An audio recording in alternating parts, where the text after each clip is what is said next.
दर्शकबिन विगतका दिनहरूदेखि नै टोकलीले आफ्नो बहिनी भुन्टीलाई धेरै माया गर्ने गर्थे। तसर्थ भूपेन्द्रले त्यति धेरै अपहेलना गरेर घरबाट निकालिदिँदा पनि टोकली आफै गएर आफ्नो बहिनीलाई लिन गएका थिए। तसर्थ घरमा बहिनीलाई ल्याएर आफ्नो माइती घर यानि कि माइती पक्षमा भुन्टीलाई राख्दा पनि भूपेन्द्र आएर धेरै अपहेलनाहरू गरेर मुखमुखै लगाएर टोकलीलाई मरिसन्न हुनेसम्म गरेर भूपेन्द्रले कुटेको घटनाहरू सर्वविदितै छ। तसर्थ यो अर्थमा अघिल्लो दिनहरूमा भूपेन्द्रलाई बेहोस अवस्थामा नालीमा लडिरहेको अवस्थामा टोकली पूर्णिमा र भुन्टीले फेला पारेका थिए। तसर्थ यो देखेपछि भुन्टीले अलग बिलाप गरेर आफ्नो दाइ भाउजूलाई अलग बिलाप गर्दै एम्बुलेन्स बोलाएर हस्पिटलमा ल्याएर भूपेन्द्रलाई आफ्नै रगत दिएर बचाएको दृश्यहरू हामीले देख्न सकिन्थ्यो। तसर्थ भुन्टीलाई आफ्नो दाइ टोकलीले भनेका थिए कि बहिनी भुन्टी, तिमी यस्तो पापी र यस्तो निर्दयी, तिमीलाई यसरी घरबाट निकालेर आउने यो घिनलाग्दो तिमी र म माथि आरोप लगाएका थिए। दाजु बहिनीको पवित्र सम्बन्धमाथि यसरी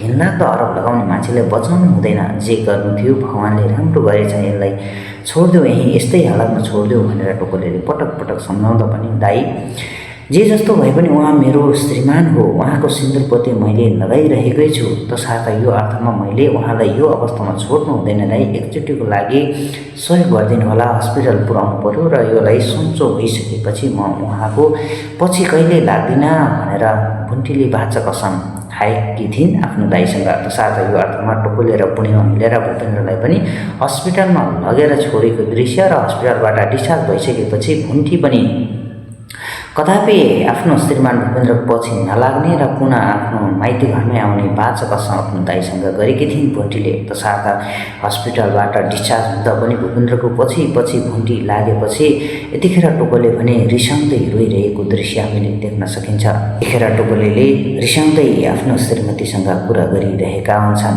त्यो नेप्टीले मैले जत्तिकै उनलाई मैले माया गरे जत्तिकै उनले पनि हामीलाई माया गर्ने भए मैले भनेको कुराहरू मान्ने थिए। तसर्थ त्यो भूपेन्द्रको पछि पछि लागेर जाने थिएन। उनको त्यो श्रीमान भयो भने हामीलाई नचाहिने रहेछ, ठिकै छ, अब म उनलाई पनि म सम्झिन्न भनेर टोकलीले भने बहिनी भुन्टी यानि कि नेप्टीलाई सम्झेर रोइरहेको हामीले देख्न सकिन्छ। तसर्थ यद्यपि उता भुन्टीलाई भने आफ्नो घरमा पनि जेठानी दिदीले यातना दिइरहेको र उतापट्टि आफ्नो श्रीमानको दिशा पिसाब सुरिरहेर धेरै दुःख पाइरहेको दृश्यहरू हामीले देख्न सकिन्थ्यो भने यतिखेर आफ्नो श्रीमानसँग भुन्टीसँग नाजा सम्बन्ध रहेको भन्दै अनेक आरोपहरू लगाएपछि श्रीमानले चड्कन हानेपछि घरबाट निस्केर गइसकेकी छिन् भने उता भूमिकाको विवाह पनि गाउँमा नहुने जस्तै पक्कापक्की भइसकेको छ।